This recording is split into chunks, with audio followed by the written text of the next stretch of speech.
کے جتنے بھی آئینے ہیں وہ ٹوٹ جائیں تو بے وقار ہو جاتے ہیں، ان کی توقیر نہیں ہوتی۔ 1,00,000 روپے کا فانوس آپ نے لٹکا دیا یہاں اور وہ گر گیا، ٹوٹا تو قیمت نہیں بچی، لیکن دل ایسی کائنات ہے جتنا زیادہ ٹوٹے اتنی ہی قیمت بڑھتی ہے۔ تو بچا بچا کے نہ رکھ اسے، تیرا آئینہ ہے وہ آئینہ کہ شکستہ ہو تو عزیز تر ہے نگاہ آئینہ ساز۔ اچھا ایک اور بات ہے دل کی،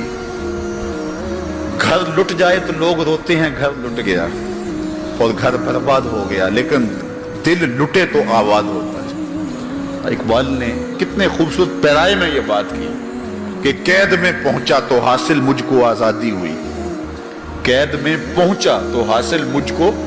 قید میں پہنچ کے تو آزادی چھنتی ہے، لیکن یہ عجیب جہان ہے، قید میں پہنچا تو حاصل مجھ کو آزادی ہوئی، دل کے لٹ جانے سے اس گھر کی آبادی ہوئی۔ تو یہ لٹتا ہے تو آباد ہوتا ہے، وہ دل دل ہی نہیں جو ابھی تک لٹا نہیں، جب دل لٹتا ہے تو آباد ہوتا ہے۔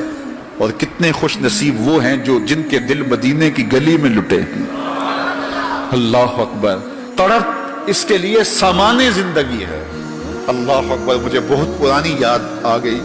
میں ایک بزرگوں کے پاس گیا اور ان سے میں نے عرض کی حضور سکون قلب کے لیے دعا کیجئے، تو وہ فرمانے لگے کہ یہ تو تڑپتا ہی رہے تو اچھا ہے، اس کی تڑپ ہی زندگی ہے، اس کا تڑپنا اور بےتاب رہنا ہی زندگی ہے۔ آتش کا شعر ہے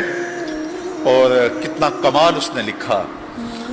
وہ مزہ دیا تڑپ نے میری آرزو ہے یا رب، وہ مزہ دیا تڑپ نے میری آرزو ہے یا رب، میرے دونوں پہلوؤں میں دل بے قرار ہوتا